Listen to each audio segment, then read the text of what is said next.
Sejam todas, todos e todes muito bem-vindos e bem-vindas à nossa nova temporada de Formação EIG 2026. Boas-vindas também a você que nos acompanhará posteriormente pelo nosso canal do YouTube e pelas redes sociais. Hoje nós iniciamos mais um ciclo de formação continuada com esperança, compromisso político, espiritualidade libertadora e fortalecimento coletivo para os enfrentamentos do nosso tempo. As formações das primeiras quintas-feiras de cada mês serão um pouco mais curtas, mas permanecerão igualmente profundas, saborosas e fecundas. Queremos que cada encontro seja espaço de nutrição ética, política, emocional, intelectual e espiritual. Uma formação repleta de vitaminas para fortalecer a nossa resistência, ampliar a nossa consciência crítica e alimentar práticas de cuidado, justiça e libertação. A Comissão de Formação Continuada EIG possui uma construção orgânica e autogestionada, articulada por mim, Dani, advogada ecotransfeminista antirracista, mestre em Ciências da Religião e Direitos Humanos, cristã evangélica e defensora do diálogo interreligioso. E pela graça, psicóloga, psicanalista, doutoranda e teóloga ecotransfeminista antirracista, e pela Valéria Vilhena, teóloga, feminista e presidenta da Associação Mulheres EI. Nosso objetivo é aprofundar, encontro após encontro, os fundamentos das teologias ecotransfeministas antirracistas, articulando espiritualidade, justiça socioambiental, enfrentamento às violências contra as mulheres e crítica às estruturas neoliberais, patriarcais, racistas e transfóbicas que produzem morte, desigualdade e destruição da vida.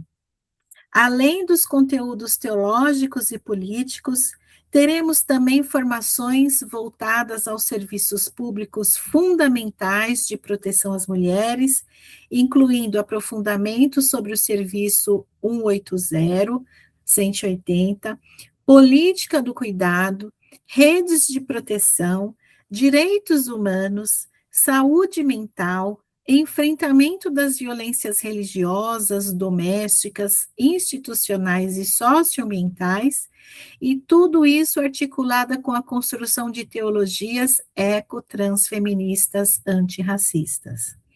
Essa caminhada já vem sendo construída pedagogicamente em nossos cultos mensais, estudos bíblicos e encontros formativos. Em nossa última formação, por exemplo, refletimos sobre hermenêuticas ecotransfeministas antirracistas. Agora, seguimos aprofundando esse caminho. Queremos continuar a nossa caminhada de conversão ecológica integral e uma conversão que começa no espírito, mas que necessariamente atravessa a política, o corpo, a economia, a terra, a água, os territórios e nossas relações humanas. Uma conversão que nos convida a reconhecer que tudo aquilo que a Rua criou é muito bom, a compreender que toda a vida está integrada, a perceber que nossas relações familiares, afetivas, comunitárias, sociais e ecológicas precisam ser construídas na reciprocidade e no cuidado. A admitir que somos apenas uma pequena parte da grande teia da vida e da história humana. A escutar as histórias dos vencidos, das mulheres violentadas, dos povos racializados, das populações exploradas, da terra devastada e das águas contaminadas pelo capitalismo predatório, a aceitar que nossa vida é limitada, passageira e mortal, a entender que não somos proprietárias da criação, mas guardiãs da vida. Uma conversão ecológica integral também exige mudanças concretas em nossas práticas cotidianas e coletivas. Desenvolver estilos de vida críticos ao consumismo, fortalecer participação política e controle social, apoiar economias justas, solidárias e populares, reduzir desperdícios, rever padrões alimentares e de consumo, substituir descartáveis, comprometer-se com a transição energética, defender os biomas, as águas, os territórios, combater as queimadas e o racismo ambiental, apoiar comunidades atingidas por crimes ambientais e catástrofes climáticas, defender os direitos dos povos indígenas, quilombolas, ribeirinhos e comunidades das florestas e das águas. Mas sabemos, a conversão começa a doer justamente quando toca nossos privilégios, nossos hábitos e estruturas de poder. Por isso, nossa formação também dialogará profundamente com o transfeminismo, fortalecendo lutas antimisóginas, antirracistas, anticapitalistas, anti-LGBTfóbicas e comprometidas com a dignidade radical de todas as vidas. Uma conversão ecológica integral é reconhecer que já não está tudo muito bom. É admitir que as perdas das florestas em pé, dos rios vivos, do clima saudável, das vidas interrompidas precocemente, das mulheres vítimas das violências, dos povos historicamente sacrificados pelo colonialismo e pelo capitalismo neoliberal. É compreender que os recursos naturais são limitados, enquanto a lógica da ganância parece ilimitada. Mas também é afirmar esperança coletiva, esperança que se constrói na organização política das mulheres, na espiritualidade libertadora, na formação crítica, na solidariedade, no cuidado mútuo e na defesa radical da vida. Então, é com muita alegria que nós damos início à nossa formação de 2026, e hoje nós vamos ter como assessora a Graça, que vai nos falar sobre mudança na posição da mulher na Bíblia, o Cântico dos Cânticos. Então, vamos ouvir a Graça. Graça, é com você. A palavra está com você. Boa noite, gente. Eu acho que das outras vezes eu esqueço, né? Hoje eu fiquei me programando para não esquecer de dizer boa noite e agradecer. Agradecer a todas vocês, assim, a quem está aqui, veio para assistir, e agradecer a quem está da IG, né, fazendo tudo isso, porque eu não faria nada sem vocês, porque não sei mexer em nada, nem no notebook quase não entrava aqui. Então, se não tiver toda essa ajuda, nada aconteceria. Então, é muito bom pensar nisso, né? E pensando nisso, eu lembrei agora, que está em cartaz, acho até que eu talvez tenha dito para a Valéria, de pensar em como a gente constrói junto, né? Tem um filme que está em cartaz novo, que eu acho que vale a pena ver, Diamantes, para a gente ver essa união das mulheres, né? Mas assim, nem vale dizer mais nada para dar spoiler para ele ser uma surpresa, porque ele realmente consegue ser uma surpresa do início até o fim. Então, vejamos como eu fiquei o tempo todo pensando como começar. Por quê? Porque eu sou tão apaixonada pelo Cântico dos Cânticos que eu queria que impactasse cada pessoa que está ouvindo tanto quanto a mim. E eu acho que isso depende muito, assim como livro e filme ou peça de teatro, depende muito o interesse o livro, né, da capa, muitas vezes, do título, assim como acontece com filme e peça, porque às vezes a gente acha que aquele título não está tão interessante e perde uma grande coisa. Então, eu queria começar de uma forma assim, mas não sei se vai ser. Aí resolvi, vamos deixar que a rua conduza, né? Porque sempre é assim mesmo, a gente às vezes planeja, arruma direitinho e vai por outro caminho, e foi justamente o que aconteceu com essa minha pesquisa do cântico. Eu fui buscar uma coisa e descobri muito mais do que isso que eu buscava, e foi realmente surpreendente. Eu digo que foi uma verdadeira pesquisa, porque foi pesquisar aquilo que eu não tinha a mínima ideia, né? E aí eu vou dizer um pouquinho como começou. Mas antes disso, eu também vou dizer como eu sonho, ou gostaria ainda, que mesmo que a gente esteja fazendo hoje aqui dessa forma, o meu sonho é que a gente tivesse um dia inteiro num lugar assim, bem arborizado, só com o barulho da natureza, e a gente pudesse iniciar com cada uma lendo o cântico, porque eu acredito que, mesmo que a gente tenha lido, mas às vezes não é, a gente nem se deu conta de certas coisas, então cada uma leria, aí depois todo mundo traria para a discussão, e aí a gente iria até o final do dia com isso, né? E certamente enriqueceria muito, porque cada pessoa traria algo além do que eu coloquei nessa pesquisa. Então, vou dizer assim, é até engraçado como começou, né? Eu não pensava, não tinha pensado em pesquisar o cântico, ainda no TCC, no curso de teologia, estava pensando em ver psicanálise e teologia, e já tinha começado. E na leitura bíblica, que estava fazendo uma leitura que não era devocional, uma leitura bíblica continuada que eu estava fazendo com as tias deviam já ter 80 e poucos anos, a gente não parava para discutir, nem era devocional e nem era estudo bíblico, porque senão não daria tempo ler a Bíblia inteira. E a minha proposta era que elas vissem como um romance, né, do início dos Gênesis até Apocalipse. E eu, às vezes, é que quando achava que tinha alguma coisa meio difícil de entender, eu dizia, vocês entenderam isso aqui? Mas a gente conseguia. Só que, quando chegou no cântico, aí a minha tia não conseguiu ficar calada, uma delas. Disse, como é que pode uma coisa dessa na Bíblia?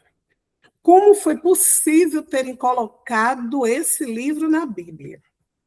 E aí eu parei silenciosamente para pensar. E aí eu quero dizer o seguinte, que eu acho que no nosso trabalho, isso é muito importante. No nosso trabalho com as mulheres, no nosso trabalho, onde a gente estiver, escutar é muito importante. Porque foi parar para escutá-la, escutar, que eu estou dizendo, eu acho que já disse outras vezes que é diferente de ouvir somente. Ouvir, a gente ouve porque tem ouvidos, ouve qualquer som. Mas escutar é escutar pensando, dando uma devida atenção. E foi isso que eu fiz, eu parei para pensar nisso. E aí ela ainda fez um comentário, quando continua, que a amada sai durante a madrugada e é presa, ela disse, bem feito, porque não tem. Porque uma mulher está de madrugada na rua atrás de um homem. Aí eu disse, gente, e essa questão não deve ser só dela, né? Deve ser de várias pessoas que não entendem realmente por que é que o cântico está ali. E aí comecei a ver que... nesse momento, eu já decidi. Eu digo, eu volto para o seminário, que isso era um final de semana, já dizendo que eu não vou mais fazer o que eu tinha começado, eu vou mudar para o Cântico dos Cânticos. E, a princípio, não tinha nenhuma bibliografia, o professor que me orientava disse que não tinha nada, e eu também não tinha, mas, para surpresa minha, que eu não sei se vocês conhecem, quando eu busco através de um amigo, porque eu não era aluna da Católica, era do Seminário Batista, e encontrei com ele por acaso lá na Católica, e aí ele disse, começou conversando comigo, ele estava no mestrado, e perguntou o que eu estava estudando, e eu disse. E aí ele se ofereceu para olhar na biblioteca da Católica o que havia, porque eu disse a ele, eu disse, não encontrei nada ainda. E aí, gente, não podia ter sido uma coisa melhor. Eu encontro exatamente Cântico dos Cânticos a partir de uma leitura de gênero. Eu não imaginava isso. Não sei se todo mundo aqui conhece. Sui deve conhecer, né? Esse livro. Então, nem sei se ela está me ouvindo. Então, é um livro escrito só por mulheres, só por biblistas e exegetas mulheres, né? Organizado por Atalia Brenner. Vocês vejam um presente, gente, um presente, porque eu nem estava imaginando isso, cair nas minhas mãos, assim, uma leitura feminista da Bíblia. Eu nem tinha conhecimento de que existia essa riqueza, né? Tudo isso junto. E aí, isso aqui foi para o TCC. E continuaram as questões, né? Porque a questão da minha tia, que eu queria responder, é porque estava na Bíblia. E não foi suficiente com isso aqui. E aí, quando eu me preparo para o mestrado, na bibliografia tem um livro que toda vez eu falo. E aí eu vou dizer, gente, que o que eu repeti aqui não é por causa da idade, não, porque todo mundo sabe que pessoa idosa repete as coisas, mas não é porque eu esqueci, não, é porque eu quero repetir mesmo. Eu toda vida digo que eu penso que a gente ainda possa ter uma formação que possa ver esse livro, que é Bíblia e Hermenêutica Hoje, de Anne-Marie Pelletier, que foi assim o que me fez aumentar a paixão ainda mais pelo cântico, porque a tese dela é sobre o cântico, mas esse livro nem era sobre o cântico, é Bíblia e Hermenêutica Hoje. E aí, nesse livro, ela fala muita coisa interessante, e sobre o cântico, ela diz duas coisas que eu achei fantásticas.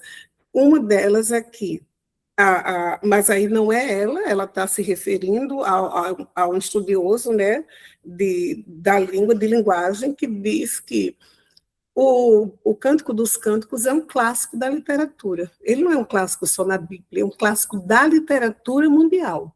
E aí eu fiquei toda feliz e orgulhosa por estar trabalhando um livro que é um clássico da literatura.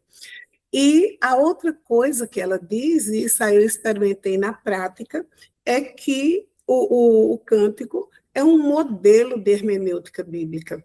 Isso eu experimentei na prática e vou compartilhar aqui com vocês. Então, tem esse livro dela e a tese não tem tradução. É em francês, é quase 500 páginas, eu tenho aqui em francês, mas eu não tenho domínio disso.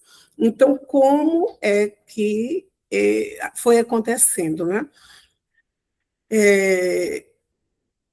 Fui arrumando as coisas, mas muito mais por essa parte que ela disse que desse modelo. Como é que eu descobri que realmente é um modelo? Como é um poema totalmente metafórico, do início ao fim, e veja, a metáfora já fica muitas vezes difícil para a gente entender, principalmente uma metáfora que foi usada lá num momento distante de nós e numa outra cultura. Então, tem significados próprios, né? E, então, só metáfora. E aí eu digo, como fazer isso? Então, a primeira etapa foi essa, esmiuçar e tentar entender cada frase, cada palavra, cada coisa que estava ali, e eu digo, o que é que isso, né, pode significar? E deixei para trás uma coisa que foi o fundamental depois, e que eu não pensava, e que é o que está aí depois vocês vão ver nos slides, né? Então, primeiro foi isso, e aí eu também fiquei pensando no seguinte, eu imaginava que, como é um poema erótico, eu pensei que eu teria que fazer um preâmbulo, uma introdução sobre a sexualidade. Mas me veio à cabeça o seguinte, essa sexualidade não é a sexualidade oriental, ou não é a sexualidade ocidental. Então, certamente, é buscando na sexualidade oriental que talvez eu possa encontrar o porquê que esse livro, que é erótico, sem dúvida nenhuma, foi parar na Bíblia. Porque, certamente, eles não devem pensar como nós ocidentais, que fazemos, além de fazermos a separação entre corpo e alma, ou corpo e espírito, ou corpo e mente, mas principalmente espírito, já que estamos falando da Bíblia, colocamos como totalmente, né, demonizado o corpo, e o que é maravilhoso e que temos que enaltecer é o espírito. Eu digo, não combina com isso aqui, então tem que ter alguma coisa lá, lá atrás, lá em Israel, lá na cultura, né, na cultura judaica, que explique isso. Mas busquei em todos os lugares, não encontrei, e fui para essa interpretação das metáforas, né? E só depois que eu já tinha escrito quase tudo que estava no final, eu encontro um livro que eu recomendo, Israel Karnal, que é escrito por um rabino, né? E ele é judeu, e ele, aí sim, justifica realmente, a gente entende perfeitamente, é outra visão. Não há essa separação e não há essa demonização do corpo como na cultura ocidental. Mas o que é que se vê de destaque no cântico? O cântico é tido como a literatura sapiencial, né? E aí eu fiquei também, ainda no início, pensando, o que é que haveria de sapiencial? O que é que haveria de ensino para nós? E eu confesso que não foi, isso não veio rapidamente, nem foi fácil. Eu acho que do mesmo jeito que a minha tia perguntou como é que está na Bíblia, eu fiquei buscando, né, o que é que haveria de sabedoria ali para nós. E a gente vai buscando, né, e vai descobrindo isso. Uma coisa interessante que eu ouvi de um rabino, isso não foi lido, foi ouvido mesmo, idoso, eu acredito que é professor da USP, pesquisador, e ele diz o seguinte, que essa hermenêutica, que é a que nós conhecemos, alegórica, foi uma verdadeira violência para com o Cântico dos Cânticos. Uma violência, porque destruiu, na verdade, o Cântico dos Cânticos, quando a gente fica com essa hermenêutica alegórica.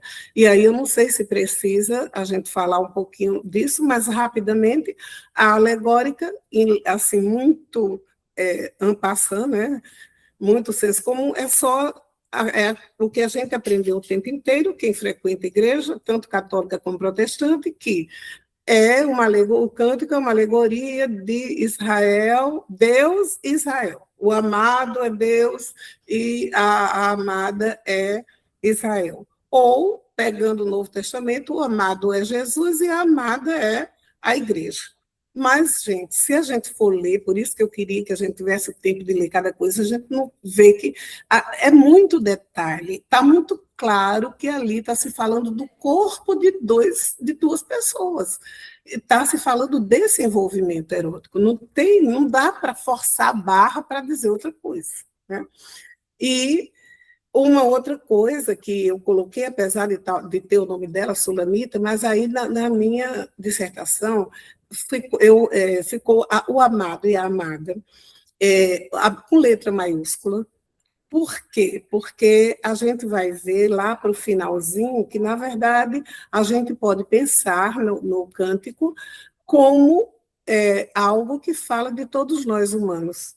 O amado, todos os homens, a amada, todas as mulheres. Então, eu deixei esse nome genérico com esse propósito, né? Mas o título é a mudança, né, da visão da mulher na Bíblia. E o que é que a gente percebe de maior mudança, do mais interessante? É que é muito claro, quando a gente começa a ler, que há uma verdadeira paridade na fala, na fala e nas atitudes. Em todos os outros textos bíblicos que se remete à sexualidade, numa outra perspectiva, né? A mulher não tem esse protagonismo, a mulher não tem esse poder de decisão, essa dependência e essa autonomia, como no cântico. De tal modo que teve momentos em que eu estava lendo e tinha a única coisa que distinguia a fala de um e de outro era ou estar no feminino, para saber que a fala era dela, porque era muito semelhante ao que ele diz, ou porque na Bíblia tem de lado não sei nem se em todas, mas eu fiz tudo na Bíblia de Jerusalém, tem o amado e a amada. Cada estrofe tem de um lado, né? Cada parte do poema tem do lado o amado e a amada. Mas a gente vê que a mesma liberdade que ele tem para descrever o corpo dela em todos os detalhes, ela tem também. E, mais interessante nesse protagonismo, começa, a primeira fala é dela. Então, isso é uma das coisas que faz com que se tenha quase que certeza, não é total, e, os exegetas atuais, que é uma escrita que não foi Salomão, isso não tem mais discussão, mas que foi uma escrita feminina, né? Que é uma escrita feminina, foi uma mulher que escreveu, principalmente por isso, não só pelo protagonismo, mas porque ela mesma inicia a fala, né? Desde o início. Então, essa paridade é algo que se distingue claramente. A outra coisa que é muito interessante no cântico é que há, e isso aí é falado por Cleide, se estiver ouvindo, por aquele livro, Cleide, que você, eu acho que está começando lá, né? É a linguagem infinita, a Bíblia é uma linguagem infinita, e Valéria também tem. Então, foi interessante, e quando eu li a primeira vez, ele diz assim, que a sexualidade humana não é sagrada, é ética. E Levinas coloca que não é sagrada, mas é santa. E eu também confesso a vocês que não foi na primeira vez que eu li que estava tão claro, mas aí a gente consegue ver depois. Não é sagrada porque não é semelhante à sexualidade dos povos vizinhos ali, que era sempre algo com uma deusa, né? Uma deusa tinha um papel na sexualidade. E no Cântico dos Cânticos, né, na Bíblia nossa, é homem e mulher. Não há esse relacionamento sexual entre deuses e mortais, ou uma deusa e um mortal, ou um deus e uma mortal. É homem e mulher, e daí ético, né? Ético também porque a gente percebe isso, né? Que há uma forma de respeito de um pelo outro, onde em nenhum momento nenhum dos dois é objetificado. Na nossa cultura, a gente viveu falando o tempo todo disso, da objetificação da mulher, mas aqui não. A mulher é tão sujeito, né? É tão sujeito quanto o homem. É tão dona, como a gente poderia dizer, dona das ações e da fala, quanto o homem. Então, nisso é ética. E o que Levinas diz que é santo é que é de Deus, vem de Deus. Não, se homem e mulher, né, foram criados à imagem e semelhança de Deus, esse amor que está aí, mesmo que nós tenhamos aprendido essa divisão de amor em filia, ágape e eros, o que a gente vê no cântico é eros, mas isso veio de onde? Se tudo veio de Deus, se a criação é divina, então esse amor erótico é divino. Então, sendo divino, é santo. Né? E, já antecipando o final, porque eu não fiz assim uma coisa alinhadinha, aí já digo, no final do trabalho, eu faço essa afirmação, né? Que não podemos, depois do cântico, falar somente, fazer essa separação e dizer que filia é esse amor fraternal, que o amor espiritual e que tem um nível mais sublime, né? Mais especial, é ágape, e por isso esse aqui é o que nós devemos alimentar ou cultuar religiosamente falando, e Eros, a gente não sabe onde coloca, né? Então, no final, eu faço essa afirmação que Deus é tudo isso, é filia, é ágape e é Eros, né? Não tem, porque de onde veio isso, né? Qual foi a origem? E aí é interessante que uma das bibliografias também, uma coisa que me trouxe surpresa, como essa bibliografia aqui feminista, é que o primeiro livro que, depois dessa literatura feminista que eu encontro, é de um pastor presbiteriano.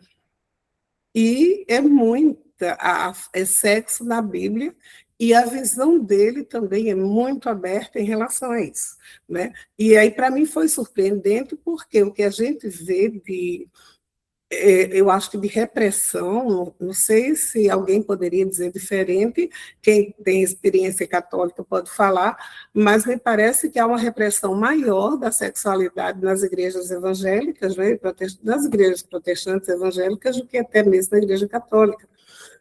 Então, foi uma agradável surpresa essa do sexo na Bíblia, sendo esse pastor protestante americano.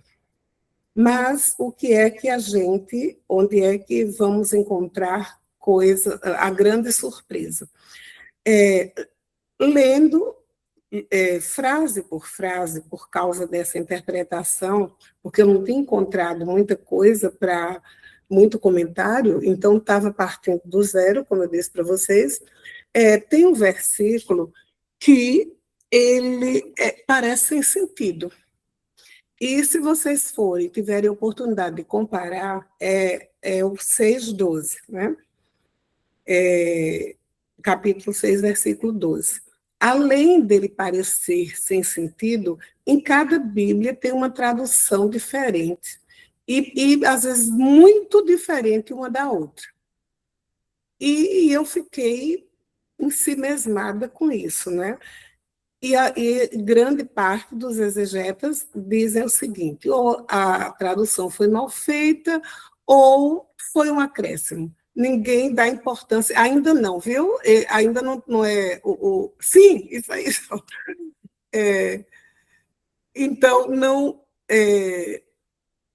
Eu não quis aceitar isso, sabe? De pronto. Mas não encontrava nada a respeito. Aí o que é que eu pensei? Eu digo, vamos ver como é que está escrito em hebraico isso aqui. Aí tem uma coisa, nós sabemos que em toda língua, cada palavra tem vários sinônimos. Então, pegando cada palavra e vendo os vários sinônimos, eu vi que era possível uma outra tradução bem diferente daquela e bem mais clara. Eu vou dizer para vocês como é que está na Bíblia de Jerusalém, e quem tiver oportunidade, facilmente, tiver ido com a Bíblia perto, pode olhar como está na sua, ou não. Mas depois que a gente terminar, a gente pode, vocês podem ver, e não sei se vão encontrar igual ou diferente, né? Mas está assim, o 6:12. Eu não conhecia meu coração, ele fez de mim os carros de Aminadib. E eu não conhecia meu coração, até que a gente entende, né? Mas ele fez de mim os carros de Aminadib, e aí? Por quê? Como? Por que fez os carros de Aminadib? Mesmo que a gente imagine, pesquise, saiba que aí Aminadib era um rei, era um príncipe, e os carros dele deviam ser valiosos ou importantes, mas achei estranho, né? Aí me acontece o seguinte: como eu sou mais da. Eu sou assim, eu acho que essencialmente atualmente, né? Porque quando eu era adolescente, até que eu era das exatas, de física, de matemática, química, mas agora não, né? Eu estou totalmente na área de humanas. Então, eu gosto da coisa mais solta. Eu acho que quando eu falo, dá para sentir. E eu não dei importância, quando eu li essa primeira literatura aqui, feminista, na estrutura. Quando você tem um poema, é necessário ver a estrutura, onde é que está o verso central, ou como é o arranjo, né? E eu achei que isso era chato, e passei por cima. Mas eu precisei depois voltar, obrigada pela orientadora, para ver a estrutura. E quando eu vou pesquisar a estrutura, que eu tinha falado da estrutura, mas não me debruçado para questionar. Falei sobre isso, mas superficialmente.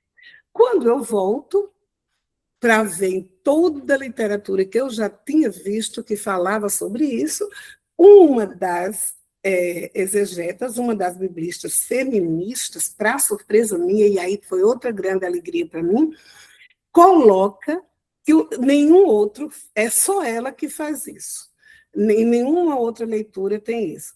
Que o centro do poema é justamente 6:12. Esse poema, esse versículo que ninguém dava importância, que todos os outros disseram que era erro ou acréscimo ou uma inadequação. Ela não só acha isso, como coloca como centro, como central. E aí eu fiquei muito feliz. Tem pelo menos uma pessoa que se interessou por isso e eu não estou pensando loucura sozinha. Então, quando eu faço a tradução, né, a tradução diferente, a minha também ficou diferente da dela. A minha alegria foi por ela ver por ela pensar que esse era o versículo central. E aí, o que apareceu, agora eu acho que pode já. Fugiu até do que eu. Não era como eu estava pensando, mas eu acho que pode, Sui. Vamos ver o que aparece aí.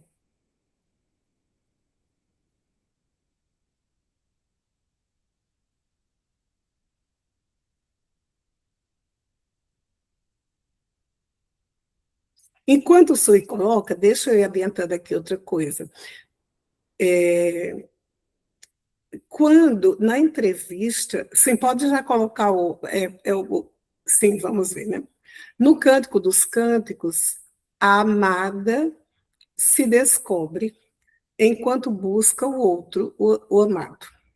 Surpreendentemente, essa descoberta da falta estrutural que habita o humano não é decepcionante, angustiante, tampouco devastadora, mas, ao contrário, é vista e aceita com alegria, porque é uma grande e positiva revelação que expressa uma explosão de epifania. É, por conseguinte, uma enorme conquista de si mesma. Por isso, a tradução que me parece adequada para o versículo 6:12 é: eu não conhecia, veja a diferença do que eu acabei de ler para vocês, do carro de Aminadab. Eu não conhecia meu próprio desejo, até se assemelha, eu não conhecia meu coração, porque coração, desejo, principalmente para os judeus, tem essa coisa, tudo fala do coração, é o que há de mais íntimo, e para nós todos o desejo é o que há de mais íntimo. Eu não conhecia meu próprio desejo ou meu próprio ser, até me ver com nobreza. Pode colocar o outro. Por favor, né? A gente usa essa palavrinha, né, Sui? Desculpa aí. Nobreza, nobreza essa, não por linhagem, porque ela era uma camponesa, como a gente vê, né? Quando a gente vai ler o cântico. Então, essa nobreza que ela descobriu não foi porque, de repente, ela descobriu que era herdeira, né, de um rei aí, perdida na floresta, não. Nobreza essa não por linhagem, nem por riquezas materiais, mas nobre pela consciência do valor de si por ela alcançada, por descobrir, por conseguir se conhecer a si mesma, e isso lhe prover de autonomia e permitir apropriar-se de si. Nada mais enobrecedor do que ter consciência do nível de si. É algo decididamente libertador. Tem ainda alguma coisa?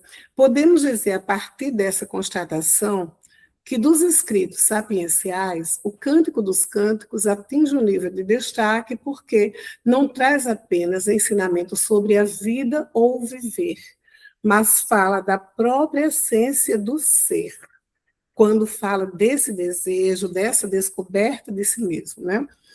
Então, o texto que, à primeira vista, parece não ter nada a dizer, aí eu vou dar uma paradinha aqui, porque eu digo nada a dizer. Porque a gente espera que na Bíblia haja dizeres sobre Deus, haja, fale sobre Deus, fale sobre doutrina, fale sobre é, ensinamentos e orientações, né, de como ter um viver santo, um viver puro, um viver sem pecado, etc. Então, a princípio, quando a gente lê o cântico e vê só dois apaixonados elogiando o corpo de um e de outro, o que é que isso tem a ensinar a gente? Será que... Né? Então, o texto, que à primeira vista parece não ter nada a dizer, exceto declarações apaixonadas, torna-se profundamente valioso na sua essência, desvelando o conhecimento do ser humano acima de todos os demais textos bíblicos, suscitando e oferecendo condições de uma nova leitura bíblica. E aí a minha orientadora fez uma cara assim, como se eu tivesse só um pouquinho, Sui, segura esse aí no pouquinho, uma cara assim, como quem disse, o que essa, né? O que essa criatura quer? Eu já ia dizendo, menina, aí me lembrei agora da idade que eu tenho, não cabe menina, né? Aí ela olhou, né, nessa frase aqui, oferecendo condições de uma nova leitura bíblica, que inclusive num dos eventos eu tenho relendo a Bíblia a partir do cântico. Então, foi como se ela dissesse, é muita pretensão, né? Isso é uma loucura e não vai dar certo. Como é que é possível reler a Bíblia? E também houve discussão, né, na banca, na qualificação, de uma nova leitura bíblica. Mas por que uma nova leitura bíblica? Porque, vamos terminando, que aí eu digo, vamos para frente. Pode colocar o outro. Não somente essa nova leitura bíblica, né? Não somente no que se refere ao olhar sobre a mulher, mas sobre o próprio ser criado por Deus como homem e mulher. Ainda tem ou termina aí? Terminou? Então, e aí, onde é que eu encontro corroboração nisso? Eu não pensava, eu digo que atirei no que vi, acertei no que não vi. Eu não pensava de forma alguma de usar nada de psicanálise nesse trabalho.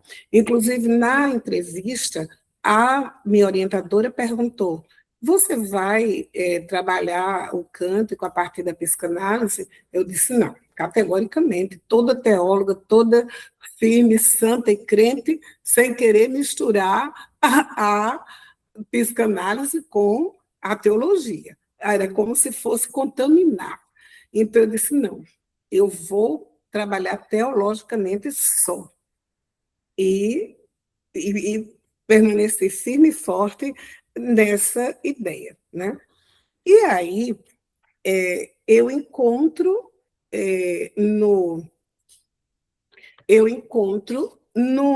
no livro, que é justamente de teologia, que a própria Anne-Marie faz referência a ele, eu não conhecia, que é um teólogo francês, Paul Beauchamp, algo assim altamente psicanalítico.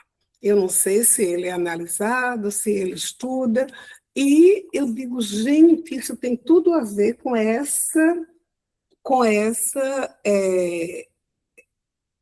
essa tradução, né, do 6:12, porque aí ele coloca, eu não botei aí, porque isso aí que eu coloquei no, no, nos slides é fala minha. E aí como aqui é fala de dois autores que eu vou ler, aí eu preferi ler, sabe?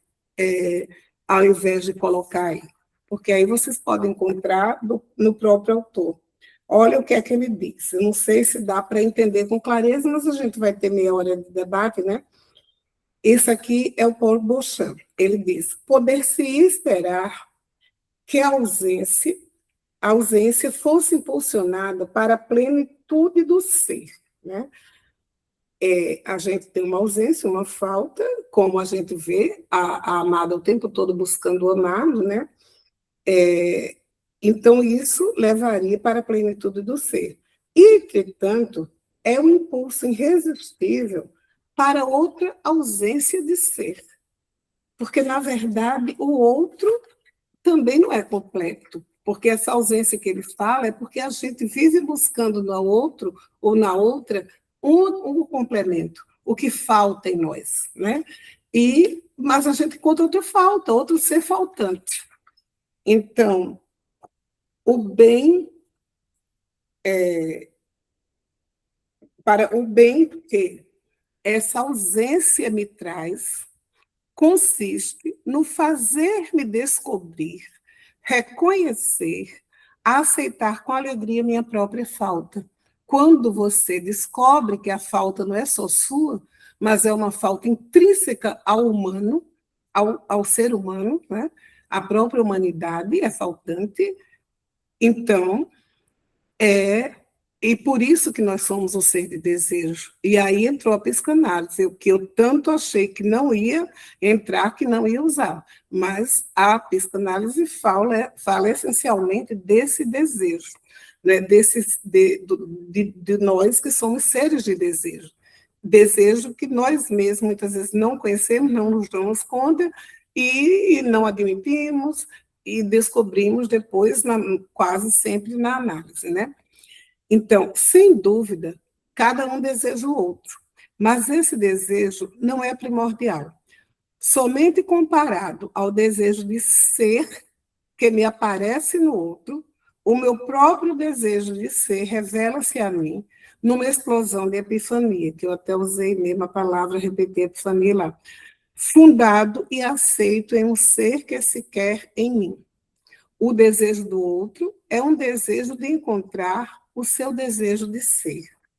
Mas aí, Bataille, né, que é bem conhecido, Georges Bataille, por falar de erotismo, né, e desejo também, olha como é bem parecido com o que Beauchamp coloca. Ele diz: o erotismo é um dos aspectos da vida interior do homem. Enganamos-nos quanto a isso, porque ele busca incessantemente no exterior um objeto de desejo, mas esse objeto responde à interioridade do desejo. O que está em jogo é muitas vezes um aspecto inapreensível. A escolha humana ainda difere daquela do animal. Ela faz apelo a essa mobilidade interior, infinitamente complexa, que é própria do ser humano. O erotismo humano difere da sexualidade animal justamente por colocar em questão a vida interior. O erotismo é, na consciência humana, o que nele coloca o ser em questão. E aí, o que é colocado é que justamente a sexualidade, né, é fundante na estrutura humana, sabe? Isso também eu fiquei feliz de encontrar em alguns teólogos afirmando isso, sabe? Que a sexualidade é fundante, que é o que é colocado pela psicanálise.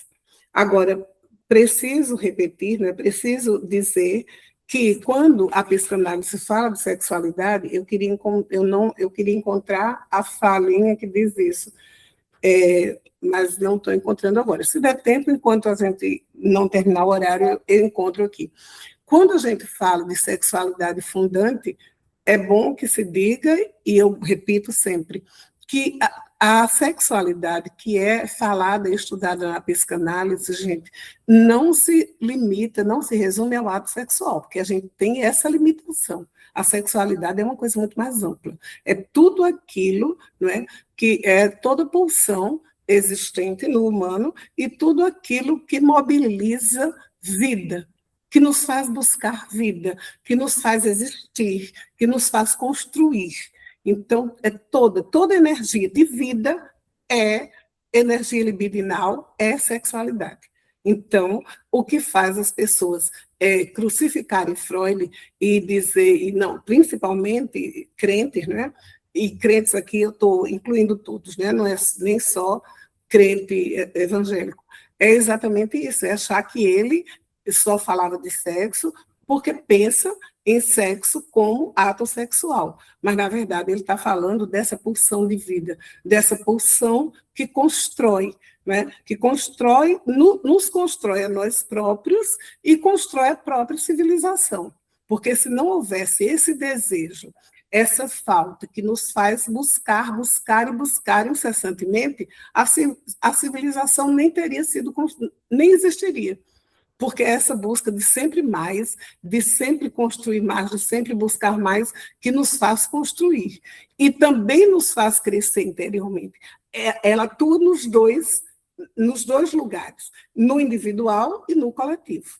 Né? No coletivo, com toda a construção que nós temos de ciência, de arte, de tecnologia, e em nós mesmos, na nossa evolução. Né? Então, o que mais? Aí, eu sou realmente desarrumada, porque isso que eu vou dizer agora é o que eu estava pensando em dizer no começo, mas vai agora. É outra repetição que eu vou fazer, e eu faço questão de repetir isso toda vez que eu tiver a oportunidade de falar da Bíblia. Gente, eu acho que o maior prejuízo que a gente tem na leitura bíblica e as maiores distorções que acontecem é justamente, eu acho que começou, eu falei aqui nas outras formações, eu acho que começa com a palavra. Talvez na psicanálise a gente dá tanta importância ao significante em si, a palavra. Não precisa nem uma frase, é uma palavra mesmo. Então, já falei isso aqui. Eu acho que foi muito ruim não se ter traduzido Bíblia e ter transliterado, porque aí ficou esse nome Bíblia, que a gente não conhece na nossa língua portuguesa, e ficou como algo diferente, especial, né? E, em outras palavras, santo, sagrado, não é um livro igual aos outros, é a Bíblia. Se fosse traduzido, era uma coleção de livros, são livros como outros livros. E aí, se houvesse tradução, nós leríamos a Bíblia como literatura. E se nós lêssemos a Bíblia como literatura, isso não seria perda, não seria uma dessacralização da Bíblia, não diminuiria a Bíblia, muito pelo contrário, iria propiciar uma riqueza muito maior, porque a gente teria a liberdade de examinar o texto como nós examinamos qualquer outro texto, como a gente pensa quando a gente lê um romance, ou quando a gente vai fazer um estudo mesmo de um outro texto. Então, nós nos debruçaríamos ali livremente, abertamente, e isso nos daria uma amplitude, uma profundidade, que quando a gente lê como livro sagrado, que não pode pensar de um jeito, não pode pensar daquele outro, como a minha tia disse, como é que esse livro está na Bíblia, a gente perde uma riqueza infinita do livro. Porque o que é que acontece com o cântico mesmo? Não é lido, não é pregado, não se fala sobre ele, e a gente nem se dá conta que ele fala de algo tão próprio do humano, tão próprio da humanidade, e que pode nos ensinar tanto mais, né? Tanto mais do que o que é Bíblia. O que é que se pega do cântico o tempo todo? Se vocês tiverem uma experiência diferente, coloquem. É um versículo, que quem tiver aí decorado pode dizer aí, um versículo que em algumas cerimônias, algumas celebrações de casamento, se usa esse versículo. Aí, nem é totalmente descontextualizado. E tem mais um detalhe que eu quase ia esquecendo se eu não entrasse nisso, dos detalhes do cântico, que não cabe nessa história de casamento, porque não há casamento. Não há casamento, gente. Esse casal não é casado, porque se fosse casado, não batia na porta de madrugada, abre a porta, não abre, vai atrás. Não é casado. Né? Outra coisa, e talvez seja por aí mesmo que não querem que a gente vá, desvincula completamente a sexualidade da reprodução, da procriação. Não tem isso aí. Não se pensa em filho e bênção, né? Como está lá no Antigo Testamento, filhos são bênçãos de Deus, o ato sexual é para, né? Eu já ouvi mais ou menos assim. O ato sexual é para a reprodução. Agora, para que a gente, como Deus é tão bom, para que a gente pudesse reproduzir como há necessidade de reproduzir, para que a gente faça isso, cumpra esse mandamento, esse mandado, né, de crescer e multiplicar, aí Deus fez com que fosse gostoso, com que fosse agradável o ato sexual. Mas a finalidade não é para o ato sexual, é para a gente achar bom e achando bom poder transar para engravidar e ter filho. Então, é essa a explicação, né? E aí, então, a gente vê que é a sexualidade pela sexualidade, é o erotismo pelo erotismo, porque faz parte realmente do humano, do que é humano, é mais uma parte do humano. E é realmente para ser agradável, para dar prazer, não é? É algo que nos dá força e vida, não é? E impulsiona a vida, e não tem nada que a gente pensar dessa forma, mas isso seria perigoso, né? Porque como lidar? Porque o importante da doutrina, eita, tu nem me avisaste, não foi, Dani? Eu acho que eu passei, não foi da hora que eu disse que você avisasse. Não, você ainda tem mais 8 minutos. Que bom, que coisa boa. Então, mas eu vou terminando. Então, ficaria difícil, né? Trabalhar dessa forma, com essa visão, porque aí como conter a sexualidade? Porque toda essa história é para conter a sexualidade, porque,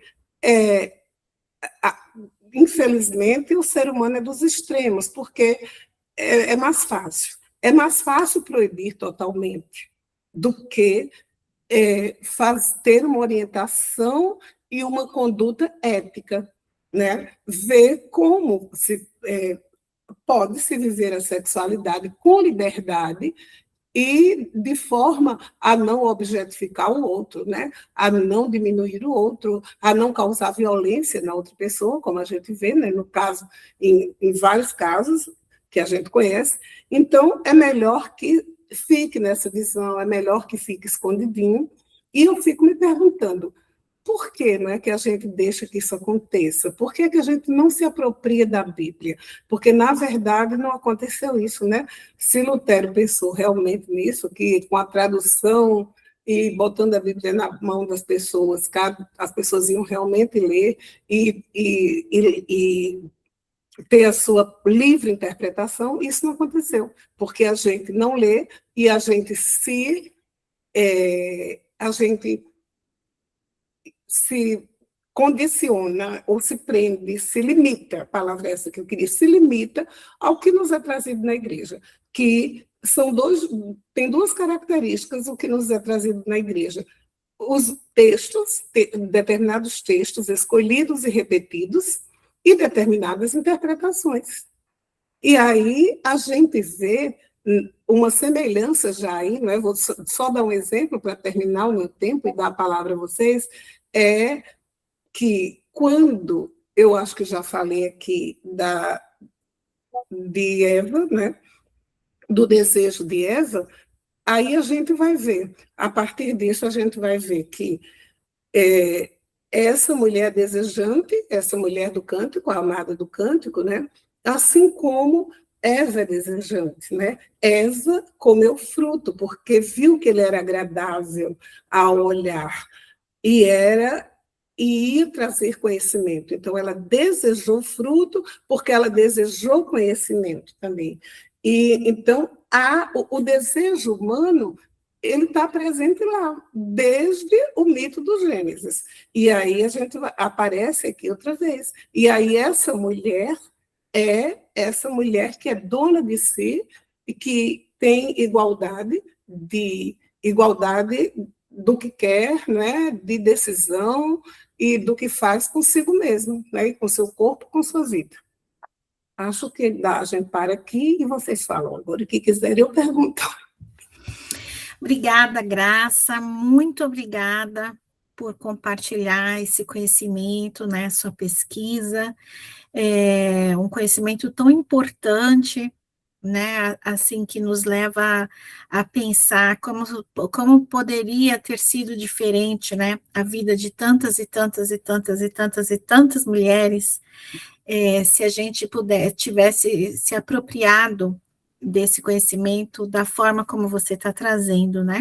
Como seria importante na sexualidade da humanidade, né? Especialmente ocidental, se a gente tivesse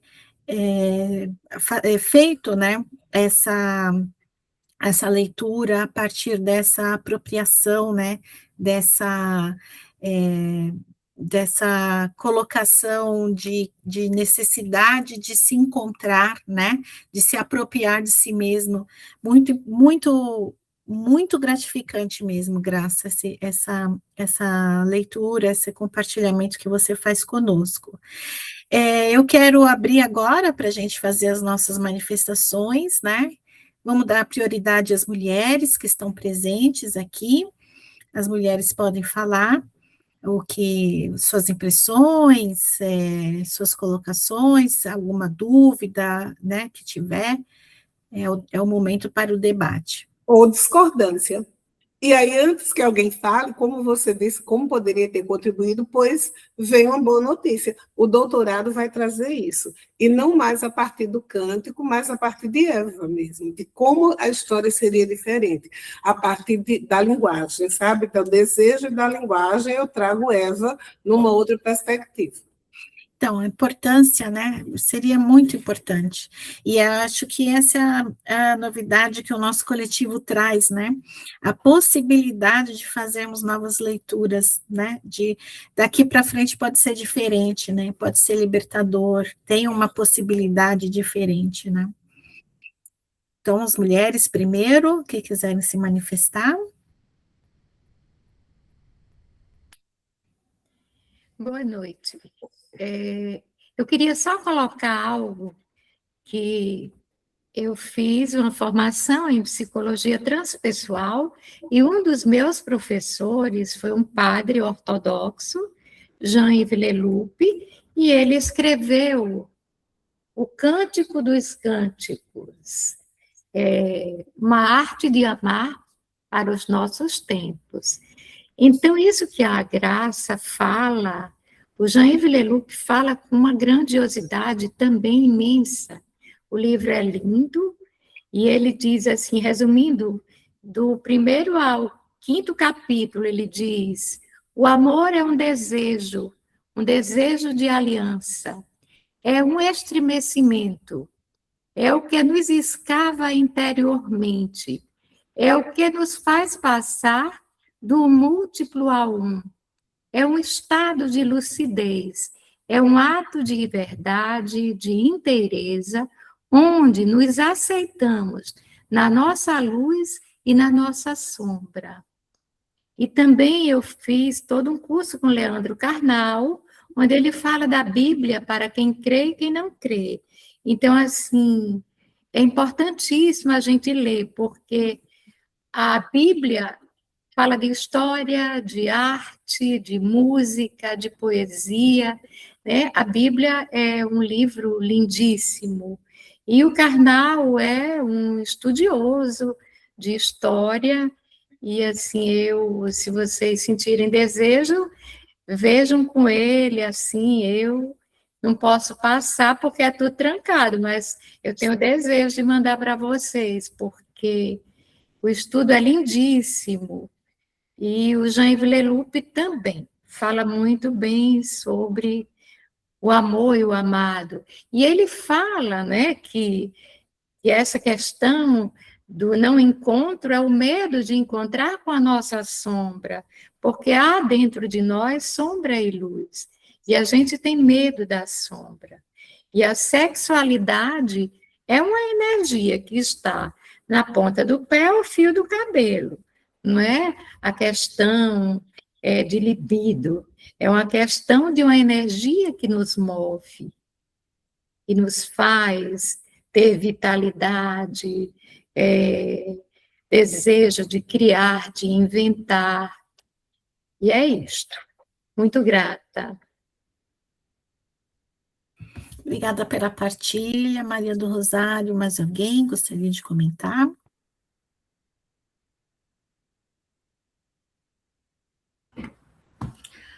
Graça, obrigada pela partilha.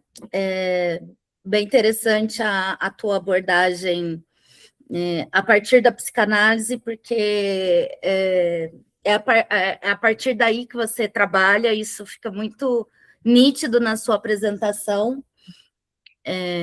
Eu gostei muito, né, desse ponto, mas gostando desse texto porque ele fala de coisa prática do corpo, que é corpo, carne viva. Eu até comentei com a Dani aqui, eu falei, cadê os orgasmos? Porque a gente tem alguns pedaços nesse texto, justamente pontuações do hebraico, que na fonética, na fala, traz a respiração de um orgasmo, na fala da Amada. Né? A Nancy Cardoso trabalha isso, falando, né, dessa questão, dessa autonomia do prazer. Acho que isso é muito importante, né? E a gente tem de textos antigos, do Antigo Oriente Próximo, da época que se escreveu Cantares, até mais antigo ainda, outros poemas eróticos escritos por mulheres, né? Na Suméria, se eu não me engano, e acho que tem na Babilônia também, que falam exatamente do ponto de vista da mulher de ter o prazer. Né? Então, assim, e aí isso realmente é muito interessante, porque quando a gente olha as pesquisas, 70% das mulheres respondem que nunca tiveram orgasmo na vida. É gostoso, e eu tenho uma pessoa conhecida que ela fala para mim, eu gosto de sexo, mas dificilmente eu tenho orgasmo. Eu, como? E aí você vai isso para o ambiente religioso, é pior ainda. Porque não se discute o corpo físico. Né? Então, acho que é muito, muito importante a gente trazer esse protagonismo, né? Essa ampliação da sexualidade como pulsão de vida, mas também a gente trazer a sexualidade do corpo. Né? A nossa carne aqui, né? E eu costumo falar assim, principalmente pensando em mulheres, porque se não fosse para a gente ter prazer, Deus não tinha criado o clitóris. Porque a única função dele é isso. Né? Então, pensando assim, mulher cisgênero, né? Porque graças a Deus, Deus criou, e a deusa Yahuwah nos criou com várias zonas erógenas também. Né? Então, isso é muito, muito interessante a gente perceber. E o texto de Cantares, ele é isso, ele vai trazendo essa narrativa, né? E não tem a ver com casamento, não tem a ver com contrato. Né? Eu acho que essa coisa mais legal que a palavra nem aparece lá. Nem está diretamente ligado assim, ao que você falou, mas me lembrou quando você falou do orgasmo, e aí eu lembrei de um caso bem antigo, né, de como isso fala da opressão das mulheres e da obrigatoriedade de manter o casamento. Quando eu nem era psicóloga ainda, era nutricionista, porque essa parte fica lá para trás, mas de vez em quando eu vou dar um exemplo e tenho que falar disso. Então, quando eu ainda era nutricionista, eu acho que já era uma nutricionista que queria ser psicóloga, então deixava as pessoas falarem à vontade e ainda fazia mais perguntas. Eu mesma elaborei, assim, um questionário para as pessoas falarem de tudo. E era um centro de referência de diabetes. E isso me marcou, essa senhora que... Aí eu perguntava que medicamentos tomava, porque às vezes tem interação com outra medicação, ou com alimento, tudo isso, né? E essa senhora, que era uma jovem senhora, eu acho que ela tinha 40 e poucos anos, como eu era muito novinha nessa época, de 20 e pouco, aí eu achava uma senhora, né? Mas hoje ela era muito jovem. E aí ela disse que tomava remédio para dormir. E eu perguntei por quê, né? Que problema que ela tinha, pensando realmente que ela tinha algum transtorno mental, alguma coisa assim que precisava. Aí ela disse, não, eu não tenho nenhum problema para tomar o remédio, assim, para ter nenhum motivo para ter sido prescrito. Eu tomo o remédio para dormir mesmo, porque meu marido nunca me procura. E eu sinto muita necessidade de sexo. Então, para eu conseguir dormir, não, sabe, eu sei que ele ele não vai me procurar, e para eu conseguir dormir e não sofrer com isso, né, não ficar nessa ansiedade, eu tomo remédio e já às 7 horas da noite eu já vou dormir. Quando ele chega, quando ele vai para a cama, eu já estou dormindo, e assim a gente vive, sabe? Mas veja, nem havia a possibilidade para ela de resolver essa situação, que, na verdade, resolver seria romper, talvez, com esse casamento, porque esse homem não queria de jeito nenhum ficar com ela, né? Não queria ter nenhum relacionamento sexual, ela ia viver a vida inteira tomando remédio, pelo menos enquanto a perspectiva dela era essa, era tomar remédio e manter o casamento. É complicada essa situação, né? Mas mais alguma intervenção? Agora os homens que tiverem alguma intervenção, quiserem trazer para compartilhar, fazer alguma pergunta. João, Adriano.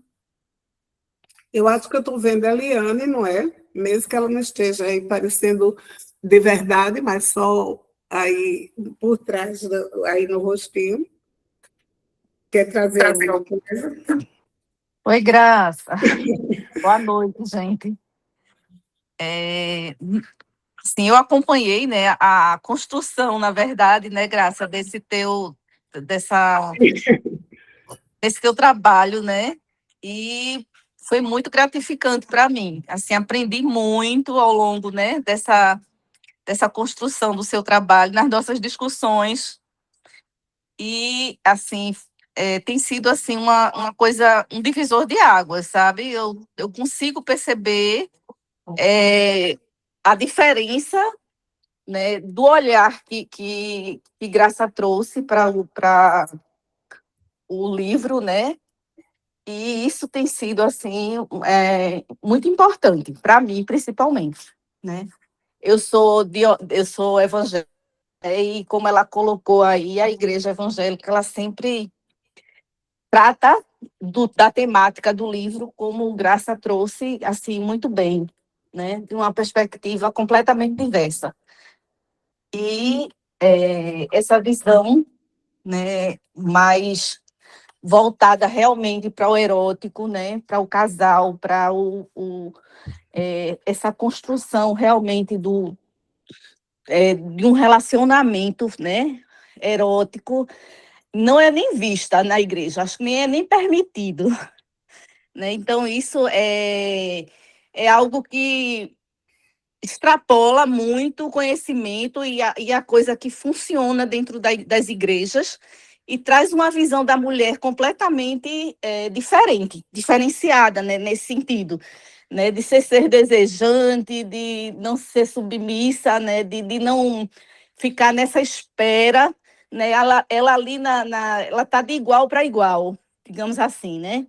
E isso é muito importante para a gente nos dias de hoje. Eu acho que essa visão aí que é trazida, se realmente tivesse vindo, né, se esse entendimento viesse há muito mais tempo, hoje nós, enquanto mulheres, teríamos uma outra realidade na sociedade.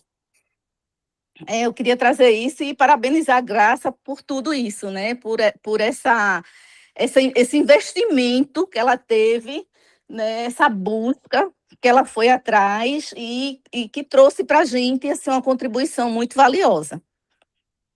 Tá, gente? Obrigada aí pela participação também, né? Porque para mim está sendo muito importante participar desse encontro de hoje.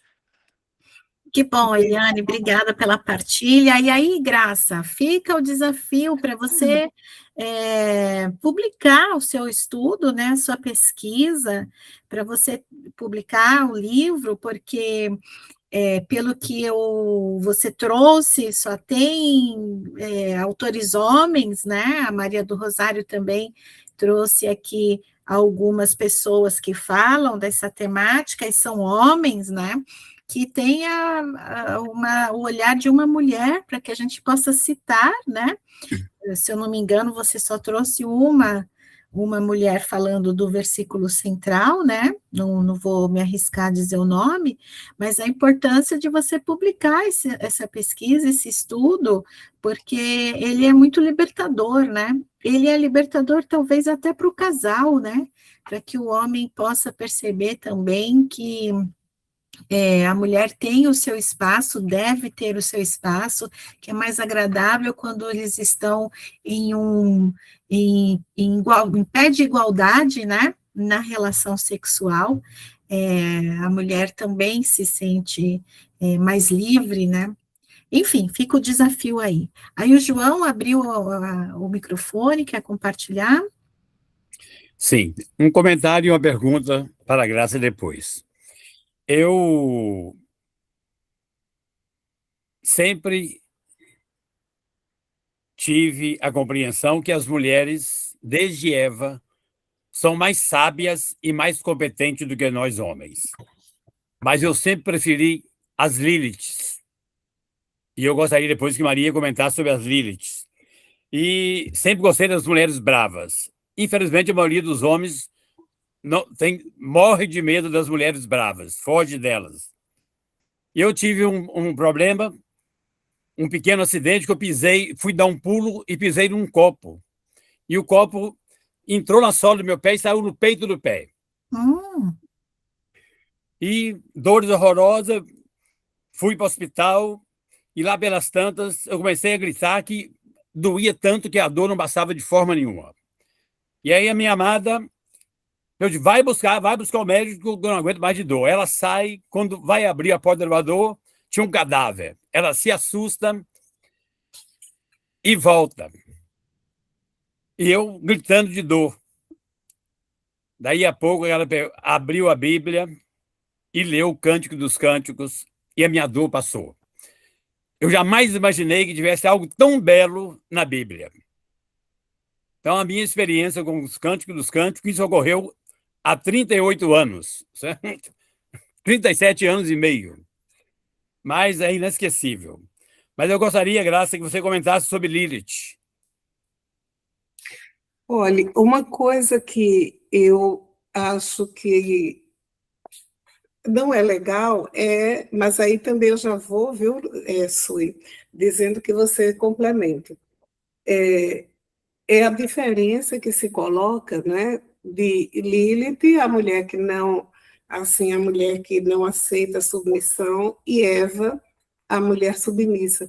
E eu não vejo Eva, é nesse sentido que eu digo que eu não concordo, porque eu não vejo Eva como submissa. Eva decidiu, veja, a serpente veio falar com ela e ela tomou a decisão sozinha. Ela não perguntou ao marido, ela não perguntou a ninguém. No momento que ela achou que era agradável, né, e que era interessante obter o fruto do conhecimento, ela decidiu sozinha. Ela foi totalmente, ela teve uma total autonomia nisso. Eu nunca vi Eva como submissa. E ela ainda ela faz com que ele coma o fruto, e não como, também eu não vejo como como é pregado também, né, nos sermões, nas preleções, como algo ruim, que ela levou algo ruim, não, porque ela comeu por achar que era bom aquele fruto e porque ia trazer conhecimento, e por isso ela dividiu com ele. Então, ela dividiu algo que ela achava bom, não algo que ia trazer o que dizem que trouxe para a gente, essa herança maldita do pecado. Até porque a gente não encontra essa palavra pecado lá, né? E nem queda, porque fala ou queda ou pecado. Nem tem queda, nem tem pecado. E é isso aí que eu disse que eu vou trazer no doutorado, porque ao invés de queda, o que eu vou falar é de salto, porque foi um salto a partir daí, na humanidade. Agora, é claro que toda conquista, né, ou todo saber traz uma consequência, porque o que é que aconteceu? Era o conhecimento do bem e do mal. Até então, não se distinguia, né? Viviam como animais que não têm consciência. A partir do momento que teve consciência, sabia que existia o bom e o mal, o certo e o errado. Então, isso foi uma consequência, mas não um castigo pelo pecado, porque nem foi um pecado, né? Não tem isso. Mas, Sui, traga suas grandes contribuições. E aí, eu acho uma coisa importante a gente entender de que época que são os textos. Gênesis, capítulo 2, provavelmente tem discussões que alguns dizem que é do tempo da monarquia ainda, de Judá, outros dizem que é do período exílio, mas, de qualquer forma, por volta ali, né, para a gente pôr ali, século 6, antes de Cristo. O texto de Lilith é do século V, VI, depois de Cristo. Né? É um texto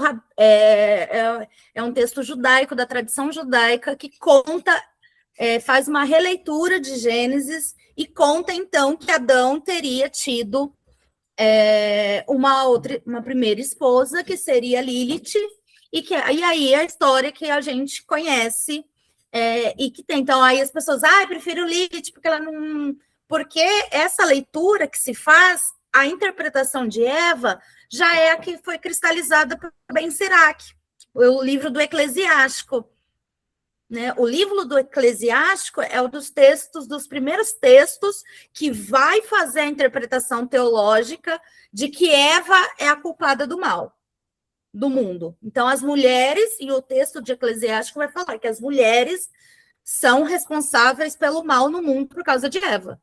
E a partir dali, então, na patrística, aí é um prato cheio para Tertuliano, Agostinho e tudo mais, porque eles estavam lá com briga com Tecla, com a mulherada toda.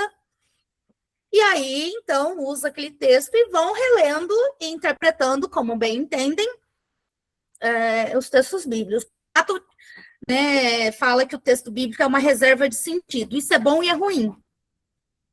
Porque é ruim porque a pessoa pode trazer ali o sentido das vozes da cabeça dela que ela quer pegar meio argumento ali e trazer. Mas aí a gente precisa entender. Então, quando o texto de Lilith vai trazer Lilith como essa figura subversiva, é porque a Eva que ela entende é essa Eva cristalizada aqui, do 2º século antes de Cristo, do período ali da patrística já. Então, já é a Eva submissa, não é a Eva de Gênesis 2. Né? Então, submissa e culpada, né? Submissa e culpada. Submissa e culpada, né? E aí as pessoas não leem o texto como deve ler. Né? Não leem lá, né? E nem tentam entender o significado do que é Eva, que é vida, Adão, humanidade. Ali, né? A criação de vida da humanidade. Para a humanidade viver em parceria. Mas aí é mais fácil controlar, né, o corpo da mulher, porque, infelizmente, o patriarcado faz isso. E só rapidinho, né, porque você disse não ler, aí isso era algo que estava na minha cabeça o tempo todo, desde que eu sabia que ia dar essa formação hoje. Eu fico sem compreender como é, não preciso nem ler tudo, mas o texto da criação todo mundo já leu, né? Desde a gente criancinha a gente leu.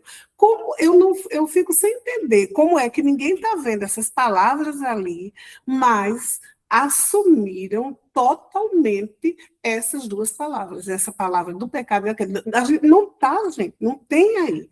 E é incrível, parece uma mágica, um efeito aí sobrenatural, porque não está lá, todo mundo sabe ler, ninguém encontra as palavras e repete isso, e acredita, e não questiona, e continuamos há quantos mil anos? É a leitura funcional, lê, mas não interpreta, não entende, né? Não consegue nem perceber que tem duas narrativas da criação. Né? E a gente precisa lembrar também que na história da humanidade, quando que as pessoas tinham acesso à leitura, de fato? Né? Se até hoje a gente tem pessoas que leem e não compreendem, né? Era só a elite, né? Então, assim, eu fico imaginando, né, como tudo isso realmente impregnou nas pessoas. E aí é como você colocou, muito pela questão do medo, né? Da culpa. Muito bom. E- Obrigada, viu, Graça? Amei sua aula.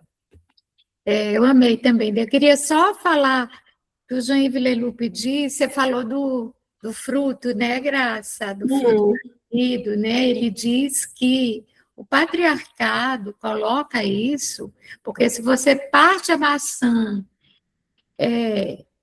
redonda, dentro tem uma estrela. E o que o patriarcado não queria era que a mulher mostrasse a sua luz, porque a maçã é tornada esse fruto proibido para não mostrar essa luz que a mulher tem.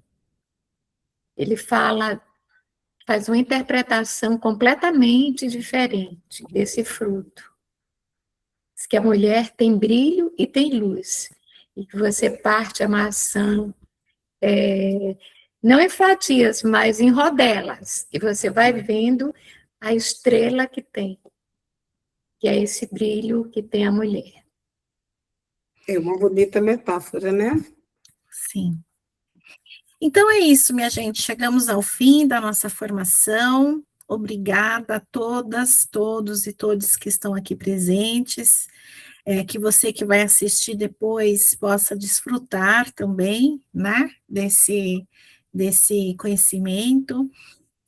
Siga-nos nas redes, apoie-nos no nosso, na nossa luta, né? Mande um e-mail, contate a gente pelo Instagram, entre em contato com a Mulheres EIG se você quiser nos apoiar financeiramente, né? E no próximo... Quando é a nossa próxima aula? Isso. E a temática? Nossa próxima aula vai ser no dia 2/7, também às 20 horas, e nós vamos ter, o tema da nossa próxima aula é o Serviço 180. Serviço 180, que é o serviço de denúncia, né, de violência doméstica contra as mulheres. Um grande abraço para todos e para todas, e uma boa noite. Boa noite a todas. Muito bom. Parabéns, Maria Graça. Boa noite.